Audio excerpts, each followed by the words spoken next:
Welcome and thanks for joining me for part 2 of this compelling program on human trafficking. During our last episode, we learned that sex trafficking is happening all around us, hiding in plain sight. Each year, human trafficking claims nearly 100,000 new victims in the U.S., and the abortion industry is playing a deadly part.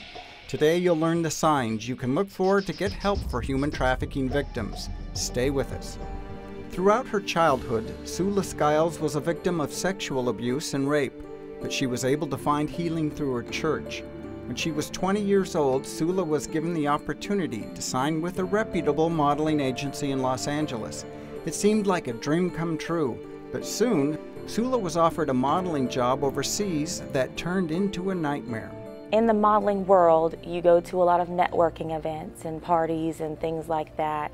And so I was one time at a networking event at this billionaire's home. And when I left, a couple weeks later, I was called about this huge modeling opportunity with this billionaire's clothing line in another country. Full expenses paid. I thought, whoa, this could be it. I could make it big because I looked it up, and this was a legitimate clothing line. This resort where I would be able to stay, celebrities had stayed there. Well, you did your research. Were there any red flags? Well, for me at the time, I didn't know that there were red flags to look for. But I can say now that being given a one-way ticket was a huge red flag that I should have looked into more. I was just so overwhelmed by the thought of this huge dream that I was being given, that this could possibly be the big break for me in my modeling career. What happened when you arrived overseas?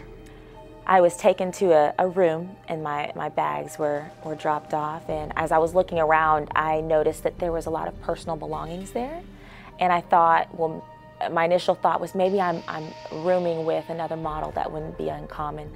And then the man that I'd met at that networking event, that billionaire, he came in and greeted me by grabbing my body and telling me how much fun we were going to have. And I knew in my gut something just wasn't right about that, and I realized I was delivered to his personal master bedroom. And that night we were to go to one of these events, and when we pulled up, it was just a nightclub.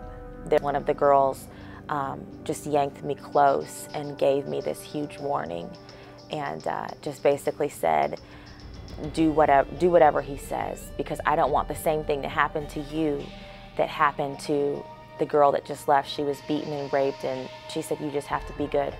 Don't talk on the phones because they listen. You're not going anywhere. So you just have to make the best of it, basically. And that night I had to sleep with this monster. What kept you from running to the nearest phone? Was it the threat of a beating and rape, bodily harm? There was no way for me to just get up and run and go anywhere. There was security. In the middle of luxury and paradise, I was isolated and trapped.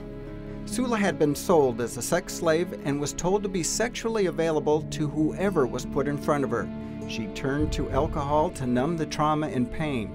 After 3 weeks of enslavement, Sula devised a plan to escape by earning the trust of the billionaire's girlfriend. There were girls that came and went, and I remember one time I had mustered up the strength to start a conversation with him. And when I say to start a conversation, that was a big deal, because usually you don't want to have to talk to him, because at any moment you could be called to his room. At any moment he could go off on you. And I was told that, he said, you can't have a ticket home because I bought you as a Christmas gift for my girlfriend. So I discovered that I was actually purchased as a sex toy and as a sex slave for him and his girlfriend.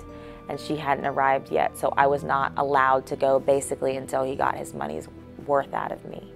I was able to eventually convince this girlfriend that I would stay with them, I would be with them if I could just get a ticket to go home and take care of some things that I needed to take care of, and I would come right back. She had his ear, so she got him to give me the ticket to go home. And to be honest, he had used me enough. I guess I just wasn't meeting their standard. He got his money's worth. When we return, we'll hear from Marlene Carson about her healing journey and how she's giving back.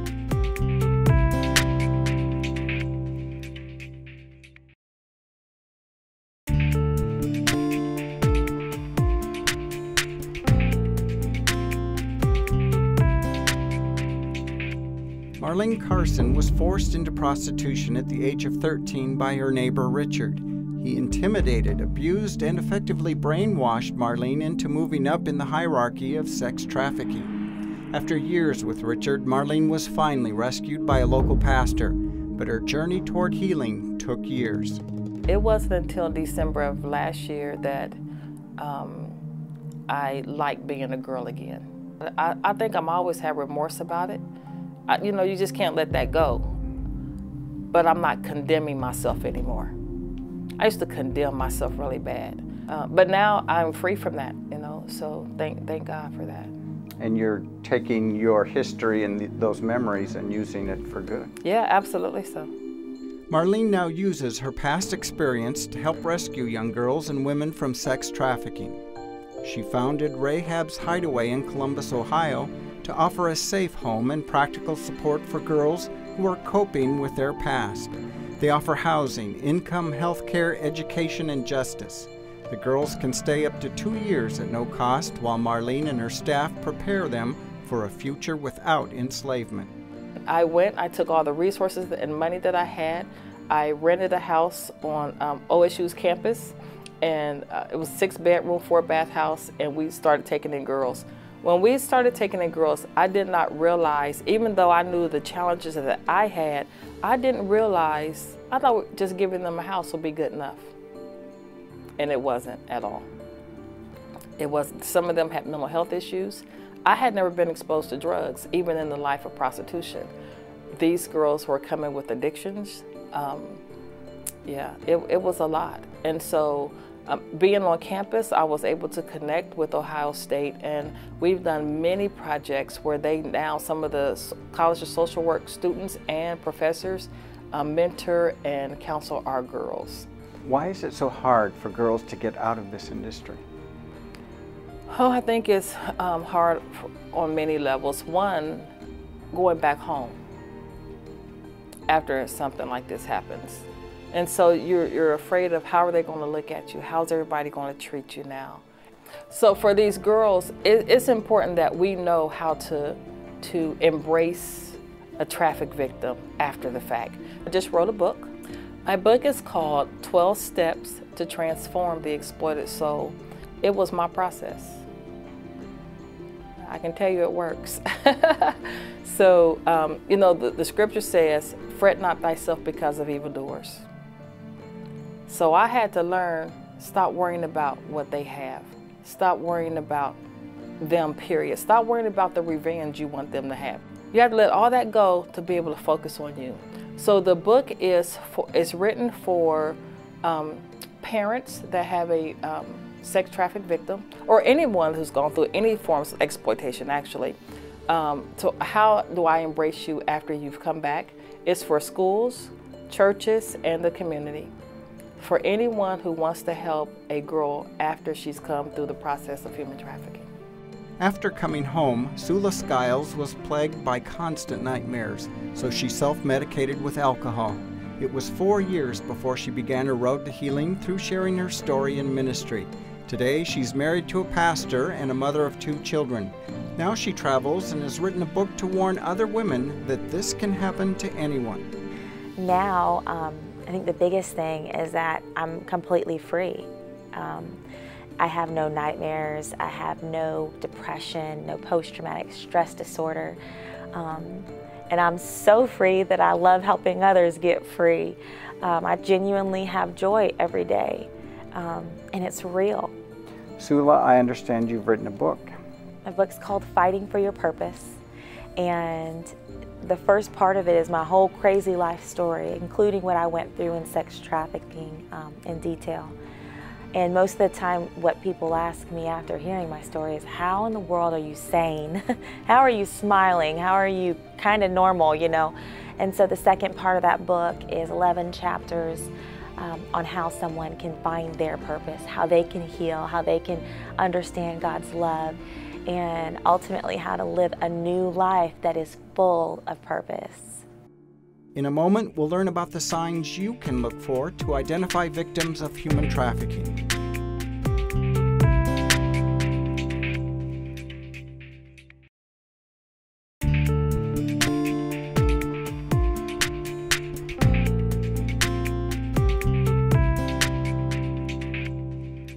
Nita Bells is the Regional Director for Oregonians Against Trafficking Humans.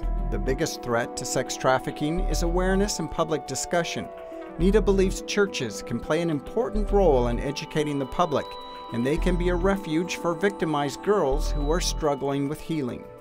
If you go back to the Stockholm Syndrome, when we go out on the streets, it's not like we've got young girls running at us saying, "Oh my gosh, I can't believe you came for me." They will tell us where to get off. What business are we doing out there if we would try to approach them and ask them to get out? That's why it's important for the church to understand this and to begin to do services for people that are being trafficked to build relationship. Go out where sex is being sold on the street and bring them food. Begin to form relationships. Look at them as people just like us. Look at them as though they were our daughters, our sons. And then when they want to get out, they think, I wonder if those people will be down here again. Churches could have a tremendous impact. They can start organizations within their church. Contact law enforcement and say, what do you need? Do you need a bag of clothing? Because when these gals are picked up, they hardly have anything. So ask law enforcement, what do you need? Network with your local anti-trafficking groups. If you've got groups that are local, network with your local anti-trafficking groups. Dedicate a Sunday to anti-trafficking. There's just a myriad of things they can do, but most of all, awareness. Melinda Haggerty is the Director of Children's Initiatives for the Ohio Attorney General. She believes awareness of this issue will result in fewer victims, laws against sex trafficking, and greater enforcement to end this modern-day slavery. It's been hard to prosecute sexual traffickers, but Melinda's office is working to strengthen the laws in order to bring these offenders to justice. We know these cases are extraordinarily difficult. They're made difficult by the fact that the victims have often been brainwashed by their traffickers. They believe they're in a relationship with the trafficker. As a result, they develop these trauma bonds that makes it difficult for them to actually get on the stand and testify against their trafficker. So they have to work through that. Also, the traffickers oftentimes will use drugs to make that victim more compliant. And we also have the basic safety of the victim. If the victim doesn't feel safe in testifying against that offender, it can make all the difference in a trafficking prosecution. Has the Attorney General or the Governor been involved in passing legislation that would curtail or allow them to prosecute more effectively the perpetrators of this crime? We actually just passed House Bill 130, the In Demand Act. It was signed into law in June. And that law really made it easier to prosecute the traffickers who traffic minor victims by just making the standard easier for prosecution. And it increased the penalties to a felony level for those Johns who are purchasing sex with a minor as well. What can the average person do to help stop human trafficking? There are a lot of things the average person can do to help stop trafficking. First, be aware of what the signs of trafficking are. Be aware of situations that look weird to you or strange to you, and definitely report those. I would also recommend that people become involved with their anti-trafficking coalitions. The coalitions stretch across the state, and they work to make sure victims in that community have appropriate victim services, and they work to build awareness in the communities. Talk about it. Talk about it, talk about it, talk about it. All the trafficker asks is that we be quiet, and all we need to do is keep talking. What sorts of things should we be looking for to identify sex trafficking? So we look for maybe a man, an older man with a younger girl that's not her dad. One of the things that a trafficking victim cannot do is look, if it's a female trafficking victim, look at a male in the eye if she's not trying to solicit them. That is forbidden by the pimp. And so if you see somebody who's not able to make eye contact, that's a good clue. If we're talking about minor sex trafficking, you can sometimes look for things like a change in their school attendance. Being a runaway is a big one. Sometimes traffickers will even brand their victims with a tattoo on the neck or the arm or something like that. You want to look for relationships that look strange. When you're asking them basic questions about where they're from and how long they've been in town, if you're getting scripted answers or they don't seem to know or be oriented to where they are, that's a big concern. Health and Human Services has a whole packet that you can get, little cards you can carry in your pocket that have all the red flags of human trafficking. Give those out in your whole church service. They'll give them to you for free. So if somebody suspects human trafficking, how should they approach the young girl? You are seeing trafficking in your professional life. If you're a law enforcement officer, if you're a nurse, if you're a doctor, something like that, you should try and question that person by themselves. So find some excuse, if it's safe, to talk to that person by themselves. But at the same token, you should also not expect them to disclose their trafficking to you. You should make note of your concerns. We never, ever think that people should be acting as vigilantes and trying to rescue people. That's better left to the law enforcement professionals and victim services professionals. But we really encourage you to report to the National Human Trafficking Hotline. And the number is pretty easy to remember. It's 888-3737-888. Coming up, we'll hear advice for young women who may be victims of human trafficking.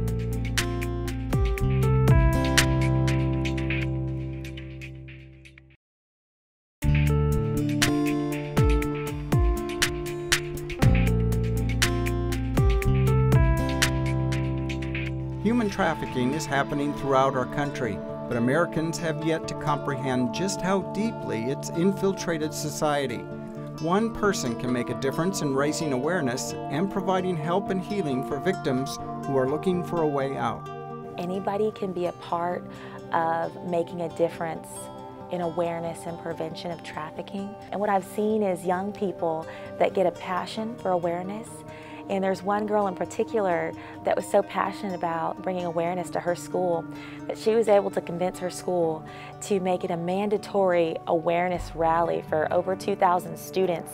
So this one girl took a passion about wanting people to know about this and wanting them to be safe and brought awareness to her entire school.